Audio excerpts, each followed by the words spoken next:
Assalamualaikum warahmatullahi wabarakatuh.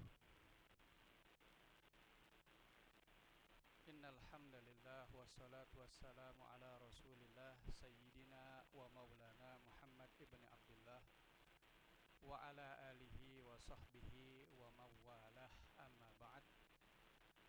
Hadirin hadirat jamaah salat zuhur Masjid Jami' Al-Ihsan yang semoga senantiasa mendapatkan limpahan rahmat dan juga ampunan dari Allah Subhanahu wa taala.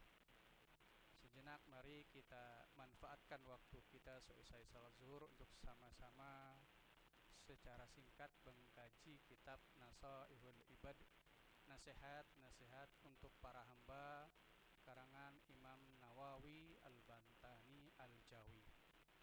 Pada kesempatan siang hari ini kita akan membahas sebuah makalah, sebuah bahasan yang bersumber dari Rasulullah Sallallahu Alaihi Wasallam, yakni tentang benteng atau perlindungan. Ada 5 macam perlindungan atau benteng. Yang pertama, an-najwa tuhassinul asrar.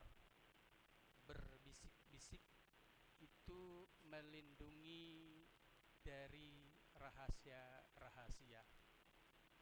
Tidak menyebarkan segala informasi itu bisa melindungi rahasia-rahasia yang kita miliki. Karena memang tidak semua hal bisa kita sebarluaskan kepada orang banyak. Tidak semua hal kita bisa publikasikan.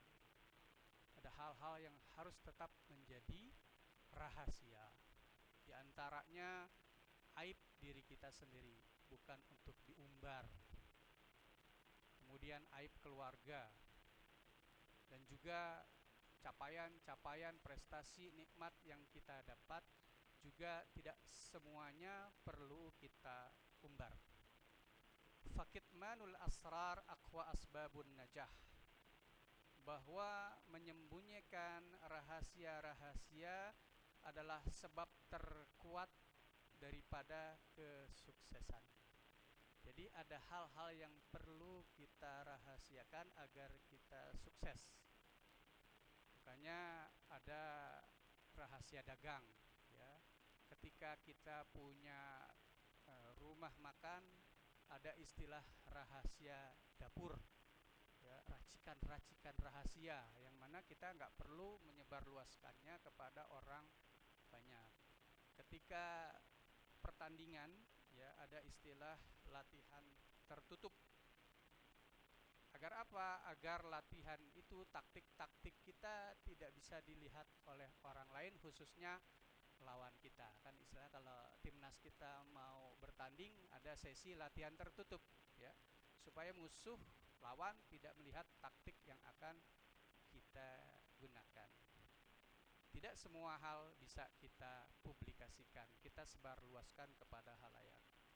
Ruwiya anin Nabi sallallahu alaihi wasallam, diriwayatkan dari Rasul sallallahu alaihi wasallam bersabda, "Ista'inu 'alal hajat bil kitman."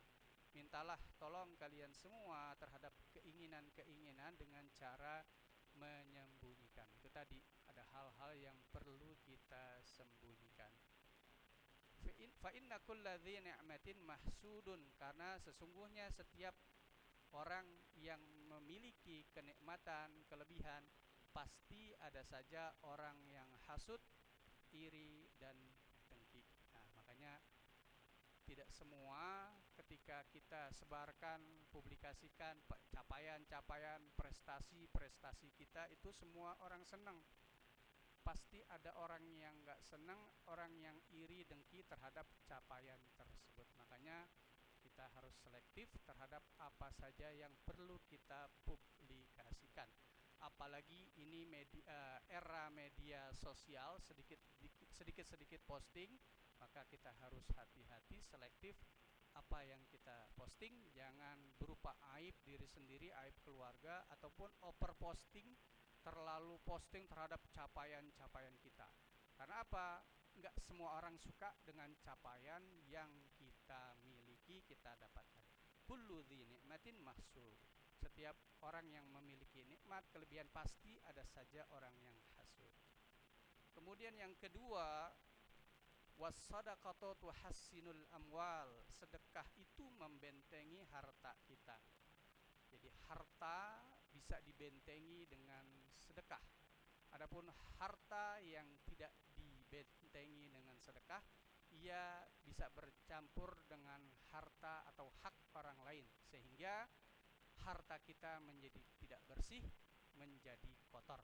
Maka untuk melindungi dari kekotoran harta kita, kita perlu bersedekah. Sedekah itu sendiri ada dua. Sedekah yang wajib namanya zakat, sedekah yang sunnah ya sedekah yang sebagaimana kita lakukan, tidak ada haul, tidak ada batas waktu, juga tidak ada batasan persentase ya sedekah. Nah, sedekah ini bisa melindungi harta yang kita miliki. Ruwiya an Abi Darda qala Rasul sallallahu alaihi wasallam, diriwayatkan dari sahabat Abu Darda bahwa Rasul sallallahu alaihi wasallam bersabda, "Ma min yaumin gharabat fihi syamsuhu illa wa malakani yunadiyan." Tidaklah berlangsung setiap hari sampai matahari terbenam, maksudnya setiap hari, kecuali ada dua malaikat yang senantiasa berseru berdoa. Apa doanya? Yang pertama, Allahumma ati munfiqan khalafa. Ya Allah, anugerahkan kepada orang yang berbagi, berinfak, bersedekah ganti. Maksudnya balas orang yang berinfak dan bersedekah. Kemudian malaikat yang kedua, wa mumsikan talafa, berseru berdoa, ya Allah, anugerahkanlah kehancuran, ya, kerusakan kepada orang yang tidak mau berbagi, bersedekah pada hari ini. Jadi kita tinggal pilih mau didoain malaikat untuk sedekah kita atau ketidakmauan kita bersedekah hari ini. Karena yang namanya sedekah tidak perlu banyak-banyak, besar-besar. Ya, 2000 tiap hari lebih bagus dibanding 1.000.000 setahun sekali. Ya, khairul amal adwamuha wa in qalla. Sebaik-baik perbuatan amal adalah yang paling konsisten terus menerus, walaupun itu kecil ataupun sedikit. Berkaitan dengan sedekah sebagai pelindung dari harta, Allah berfirman dalam surat Al-Lail ayat 5 sampai 7, fa amma man a'ta wattaqa, dan adapun orang yang memberi dan juga bertakwa, wa saddaqa bil husna, dan membenarkan dengan balasan akhirat, fasanuyassiruhu lil yusra, maka akan kami mudahkan bagi orang tersebut kemudahan-kemudahan. Ya, ini ketika kita menjadikan sedekah sebagai pelindung dari harta yang kita miliki. Sedekah juga bisa menjadi media kita penghindar dari bala, ya, sebagaimana Rasul mengatakan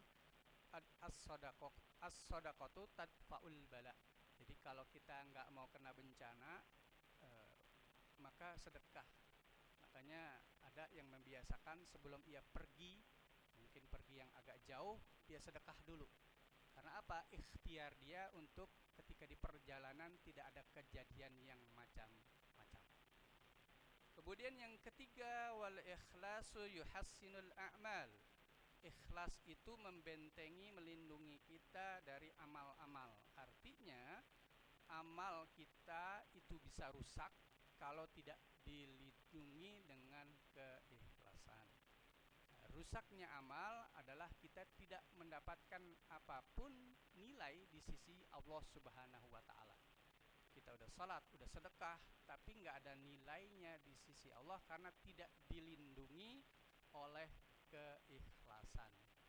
Mengenai ikhlas ini, Imam Nawawi dalam kitab ini menjelaskan setidaknya ada tingkatan ikhlas. Yang pertama adalah orang yang beramal semata-mata hanya karena Allah, ya, karena Allah perintah dia jalanin. Dia nggak ingin pujian dari orang banyak. Dia dengan kebaikan yang ia lakukan tidak ingin disukai oleh orang banyak. Murni karena memang Allah perintahkan, walaupun itu mungkin amalnya tidak dipandang banyak orang, ya, dia tetap laksanakan karena memang murni ia ingin beribadah kepada Allah Subhanahu wa taala. Ini tingkatan yang pertama. Yang kedua, tingkatan ikhlas yang kedua, seseorang melakukan amal, ia ingin mendapatkan bagian ukhrawiyah. Jadi dia bersedekah, dia salat, dia puasa. Karena apa? Karena dia ingin masuk surga, dia enggak mau masuk neraka. Makanya dia salat, dia puasa, dan amal-amal soleh yang lainnya. Dan yang ketiga, macam ikhlas yang ketiga, tingkatan ketiga adalah seorang beramal ingin mendapatkan bagian duniawiyah, seperti Allah lapangkan rezekinya, Allah hindarkan dia dari mara bahaya, Allah sehatkan badannya, sembuhkan dari sakitnya.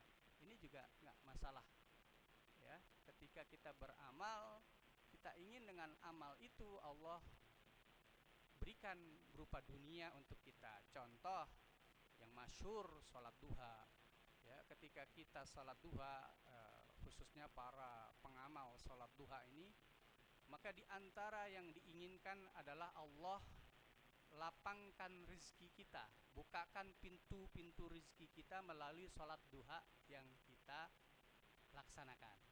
Apalagi ketika kita sholat duha, itu doanya luar biasa, ya. In kana rizki fis sama'i fa'anzilhu, ya Allah, jika rizkiku ada di langit turunin. Wa in kana fil ardi fa'akhrijhu, ketika rizkiku ada di dalam bumi keluarin. Wa in kana qalilan fakaththirhu, ketika sedikit banyakin. Wa in kana ba'idan faqarribhu, ketika rizkiku jauh deketin. Ini luar biasa. Itu kita salat duha, kita mengharapkan rizki berupa duniawi kepada Allah, nggak masalah. Atau tadi, ya, kita sedekah, kita menghindarkan dari bala. Atau ada lagi, wadawu mardakum bis sadaqah, Rasul pernah mengatakan obati penyakitmu dengan sedekah. Jadi kalau kita punya sakit, atau mungkin orang tua kita, saudara kita ada yang sakit, sedekah aja atas nama, kita niatkan bahwa sedekah ini supaya Allah angkat penyakitnya, itu juga bisa. Nah, selain motivasi tiga hal ini, maka itu bukan ikhlas dan madzmumun, tercela di sisi Allah Subhanahu wa taala. Ikhlas melindungi kita dari amal-amal yang kita lakukan. Kemudian yang keempat, wasidqu yuhassinul aqwal. Jujur itu melindungi perkataan, ucapan-ucapan kita. Kalau kita tidak jujur, maka tidak ada lagi yang bisa kita lindungi dari ucapan-ucapan kita. Kita nggak kredibel lagi, tidak bisa dipercayai lagi oleh orang karena kitanya sendiri tidak menjaga ucapan kita dengan berbohong. Karena itu berkata jujur adalah sebagai pelindung kita dari dipercaya oleh orang. Fal kadhibu ghairu maqbulin kalamuhu indallah wa indal khalq. Yang namanya orang yang dusta itu ucapannya tidak diterima di sisi Allah maupun di sisi manusia. Nggak ada yang percaya sama orang yang tukang bohong. Allah aja nggak percaya, apalagi orang, ya. Qala Ibnu Abbas radhiyallahu anhu fi qouli ta'ala, Ibnu Abbas menafsirkan firman Allah dalam surat Al-Baqarah ayat 42, wala talbisul haqqa bil batil, jangan kalian mencampur adukkan kebenaran dengan kebatilan. Maksud ayat ini adalah jangan campur antara jujur dengan berbohong. Artinya jangan bohong, ya. Jadi yang bisa melindungi kredibilitas kita, ya, dipercaya sama orang banyak, adalah senantiasa berkata jujur. Kemudian yang kelima, wal masyuratu tuhassinul ara, musyawarah. Ya, musyawarah sudah menjadi bahasa kita, ya, dialog mungkin gitu, ya. Itu bisa melindungi berbagai macam pendapat, ya. Fal masyuratu sababu najati min sihamidz zulmi, karena musyawarah itu sebab selamatnya seseorang dari kezaliman. ketika segala sesuatu ditentukan sendiri zalim, gitu kan. Makanya dengan musyawarah terhindar diri dari kezaliman, apalagi sebuah organisasi. Allah sendiri berfirman di dalam surat Ali Imran 159, wasyawirhum fil amr, hendaklah kalian musyawarah dalam perkara, ya. Rasul sendiri mempraktikkan bahwa beliau seringkali bermusyawarah dengan para sahabat-sahabatnya, ya. Di antara yang sering Umar, Utsman, Abu Bakar, Ali dan lain sebagainya. Di antara contoh bahwa Rasul bermusyawarah kepada atau dengan sahabatnya adalah ketika perang Khandaq, ya. Perang Khandaq itu perang parit.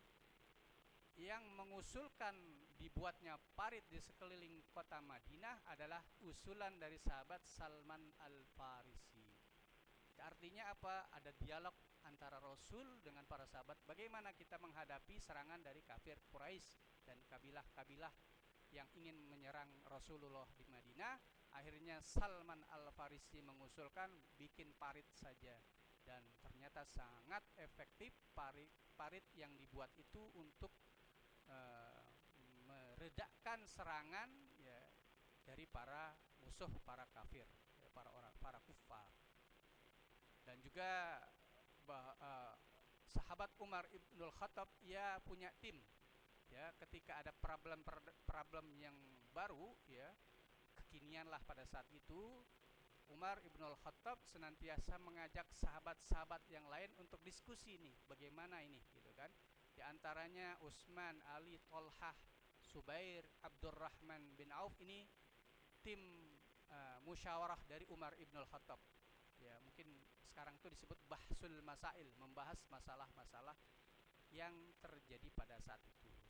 Ruwiya anan Nabi sallallahu alaihi wasallam annahu qala, diriwayatkan bahwa Rasul sallallahu alaihi wasallam bersabda, al-masyuratu hisnun minan nadamah wa amanun minal malamah, bahwa musyawarah itu menjadi benteng dari penyesalan, ya. Ketika kita musyawarah minta pendapat orang banyak, kita dihindarkan dari penyesalan, ya, karena kita akan mendapatkan pendapat yang terbaik di antara banyak orang.